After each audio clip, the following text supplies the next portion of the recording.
Hi hello welcome to கேக்கி சமையல் delta queen. இன்றைக்கி செவ்வாய்க்கிழமை நம்ம முருகனுக்கு நைவேத்தியத்துக்கு திருப்பாகம் எப்படி செய்கிறதுன்னு பார்ப்போம். ஃபஸ்ட்டு ஒரு மிக்சர் ஜாரில் ஒரு 10-15 முந்திரி எடுத்து நல்லா பவுட்ரு பண்ணி எடுத்துக்கோங்க. நெக்ஸ்ட்டு கடாயில் 1 டம்ளர் கடலை மாவு சேர்த்துருக்கேன். அதை நல்லா அந்த பச்சை வாசனை போகிற அளவுக்கு நம்ம வறுத்து எடுத்துக்கணும். அடுப்பை மீடியம் ஃப்ளேம்லேயே வச்சு செய்யணும்.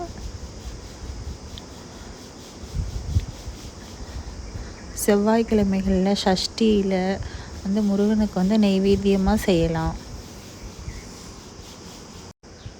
இப்போ கடல மாவு நல்லா வறுத்தாச்சு. அடுத்தது முந்திரி பொடி பண்ணி வச்சுருக்கோம்ல, அதை இப்போ இதோடு சேர்த்து இப்போ ரெண்டுத்தையும் நல்லா மிக்ஸ் பண்ணி விட்டுருங்க. மிக்ஸ் பண்ணிவிட்டு வறுத்துருங்க. இப்போ நல்லா கிளறி விட்டுருங்க. கிளறி விட்டுட்டு காய்ச்சி ஆற வச்ச பாலை இதில் சேர்த்து நல்லா மிக்ஸ் பண்ணி விட்டுறணும், கட்டி கட்டியாக இல்லாமல். நான் என்ன தப்பு பண்ணிட்டேன்னா, பால் கம்மியாக சேர்த்துட்டேன். ஆனாலுமே அந்த ரெசிபி சூப்பராக இருந்துச்சு. நீங்கள் பால் கொஞ்சம் கூட சேர்த்துக்கோங்க.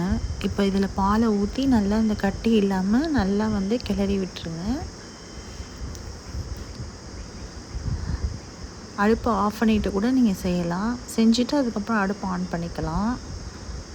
இப்போ தேவையான அளவு சர்க்கரை சேர்த்துக்கோங்க. நான் 2 கப் சுகர் சேர்த்துருக்கேன். சேர்த்துட்டு நல்லா கிளறி விட்டுருங்க. அடுத்தது நெய் ஆட் பண்ணணும். நெய் கொஞ்சம் கொஞ்சமாக ஆட் பண்ணுங்கள்.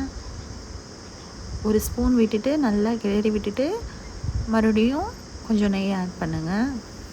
அவ்வளோதாங்க, சூப்பரான கந்த சஷ்டி ஸ்பெஷல் திருப்பாகம் ரெடி ஆயிடுச்சு. இப்போ நம்ம முருகனுக்கு நைவேத்தியம் பண்ணிடலாம். நீங்களும் ட்ரை பண்ணி பார்த்துட்டு எப்படி வந்துச்சுன்னு சொல்லுங்கள்.